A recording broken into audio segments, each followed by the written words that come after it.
Welcome to another powerful episode of Vision After Sight, a podcast designed to introduce people that are on some journey from sight to blindness. We have created a neighborhood where they can share information in a safe place. I'm your host, Bob McPherson.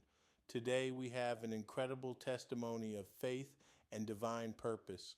Our guest, Antoinette Huling, is living proof that when God has a plan for your life, no obstacle, no tragedy can stand in the way of his purpose. At the age of 17, Antoinette faced what should have been the end of her story. She was shot 3 times in the head, but God said, "I am not finished with you yet." In Jeremiah 29:11, the Lord declares, "For I know the plans I have for you, declares the Lord, plans to prosper you and not to harm you, plans to give you hope and a future." Antoinette's journey is one of divine restoration, proving that even when we make our own plans, God's purpose will always prevail. Her story is one of faith over fear, purpose over pain, and a future that only God could have written. Welcome to another episode of Vision After Sight, the Afterman. Today we have Antoinette Huling with us. Antoinette, how are you today? I'm doing just fine, thank you. How are you? I'm wonderful. Antoinette, what's your eye status? Are you sighted? Do you have a partial sight loss?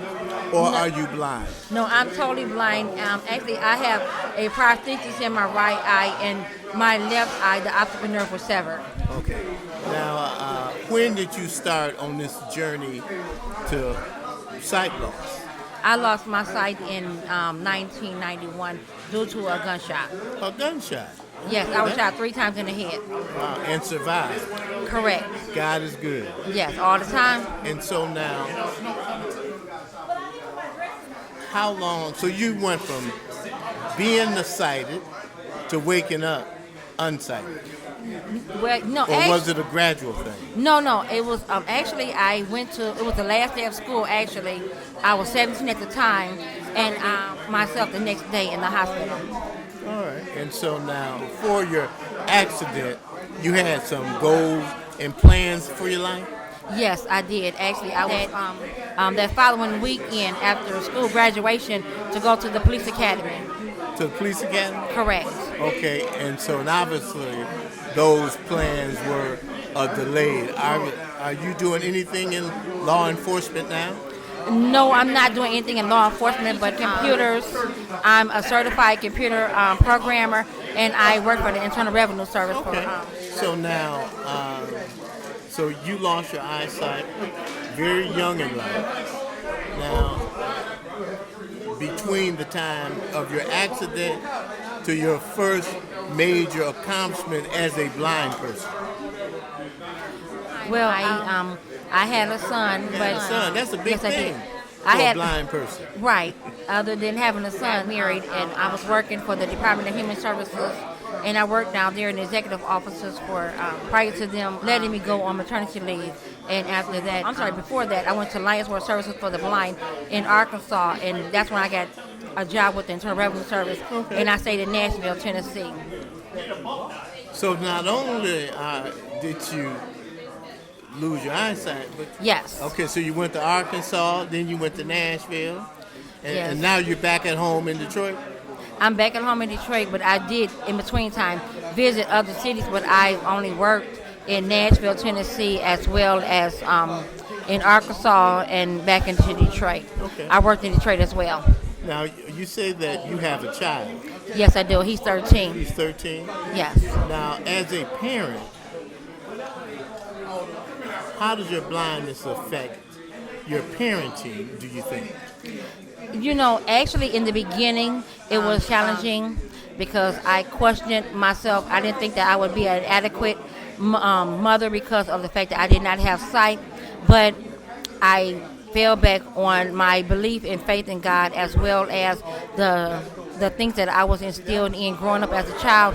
And that's what I instill in my son now.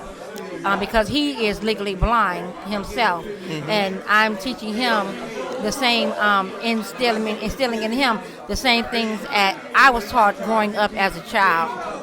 That, as a sighted child. As a sighted child, yes. Okay. And now I'm teaching him, even though he does still have vision because he wears glasses, I'm teaching him how to cope and be self-sufficient and to live as a blind person because he doesn't never know when he may lose his sight completely. Absolutely. And I believe that blindness is truly a lifestyle. So Yes. like every lifestyle, you have to learn that lifestyle. And blindness being a lifestyle, you have to learn. And so in my journey, I interact with blind people so that I might learn how to be blind from people that are experts at being blind. Right. Okay. So now, if you had to advise your 6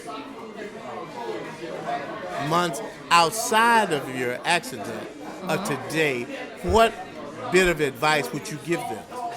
Well, actually, I would tell anyone that's newly blinded, and even though I'm not newly blinded, I've been blind for a while now, I still have issues, trials and tribulations, but I have learned through my growing in blindness that don't let blindness determine you or your lifestyle. You lean back and fall on the beliefs that you knew growing up, being sighted as well as unsighted. But the main thing I would say, don't let your blindness determine your lifestyle and structure you and what you can and cannot do. You determine your own lifestyle.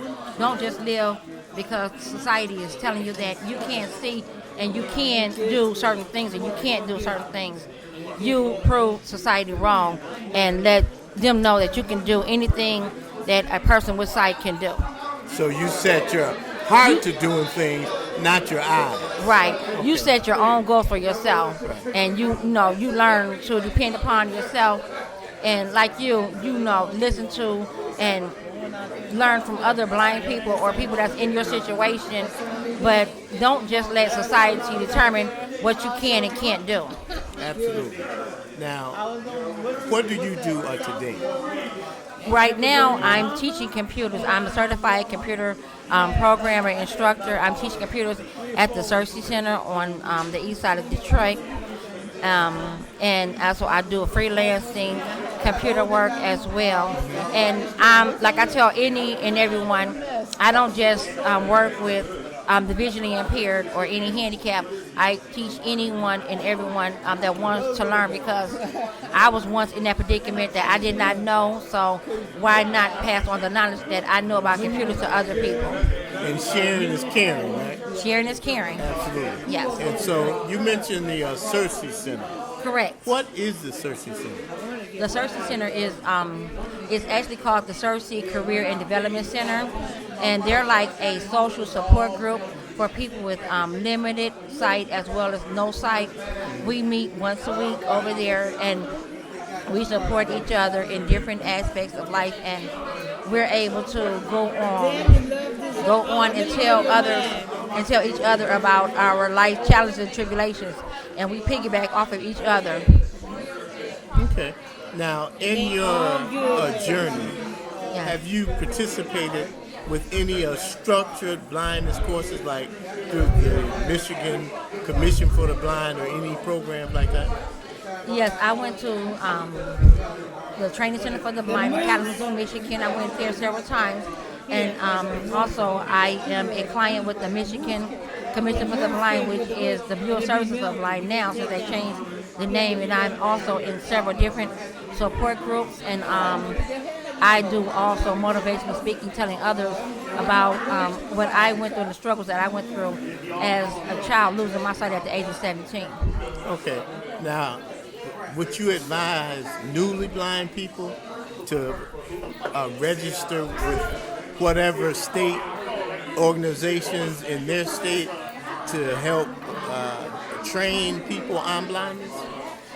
If that service is available to you, yes, I encourage that highly, for you to get the encouragement and support from other peers, people that are in your predicament, because I feel that a sighted person can't tell a blind person certain things about living in life because they're not in that predicament. So you need to reach out and find support groups within. If you're blind, that are blind support groups or whatever handicap you have, you know you can lean on them and get advice from them and support from those different organizations. So now you mentioned a support group. So you believe, are you suggesting that a support group are probably more valuable than those organized government-run organizations?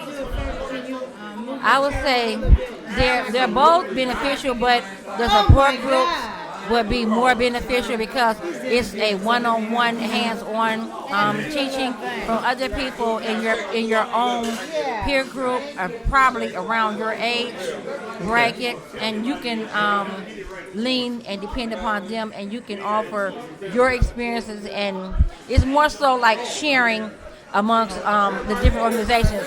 If you're in an organization with a group in a setting, such as like the Commission for the Blind, they'll just offer different, resources for you to go to. Resources, right. But within a support group, you have those resources there at your fingers, and you're able to, like I said, lean upon each other with similar experiences. Right, with similar experiences. Now, how many support groups do you participate with now, today?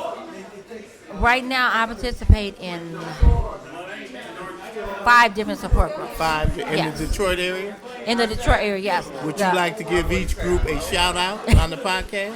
Yes, I participate with Inner Vision Blind Support Group. I participate in the Cersei Center, like I said, Blind and Vision Impaired Support Group. The Helping Hands Support Group, they're blind support group. Open Arms, which is a blind support group. And I also participate in Blind Help Blind support group, and that's a totally blind support group as well. And you also are involved with the Greater Detroit Agency for the Blind and Low Vision, right? Yes, I'm involved with the Greater Detroit Agency for the Blind.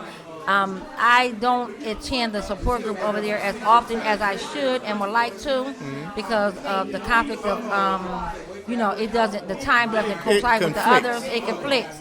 But I am involved with them as much as I am possibly able to, as well as I'm a member of the National Federation for the Blind. All right, now, in sort of wrapping this up, what advice would you give blind people that you run your life on? Is there a quote of the day that you would give? Well, it's not so much as a quote. I would just tell people, you're going to have life's challenges in spite of your circumstances, but you need to be self-sufficient and determined, and know that you're able to do and accomplish whatever you set your mind to. And there again, I cannot stress enough, don't let whatever disability you have determine you and your aspect of life.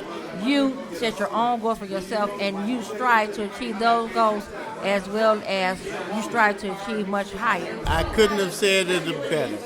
Is there any questions you would have of me? No, sir, not at this time. All right. Well, we want to thank you for your participation, you, Antoinette, my friend. Yes, Antoinette anytime Huling. I can be of assistance, just let me know. Thank you. Thank you. Thank you for joining Vision After Sight, The Aftermath with me, your host, Bob McPherson. I'm truly grateful for your company today. I hope our conversations provided you with insight, inspiration, and a deeper understanding of life beyond sight. Remember, strength is a journey, and sharing our stories helps build compassion and meaningful connections. As I sign off, I encourage you to keep seeing the world in your own unique way. Don't forget to subscribe, comment, and share. I'll be back soon with more stories. Take care until next time.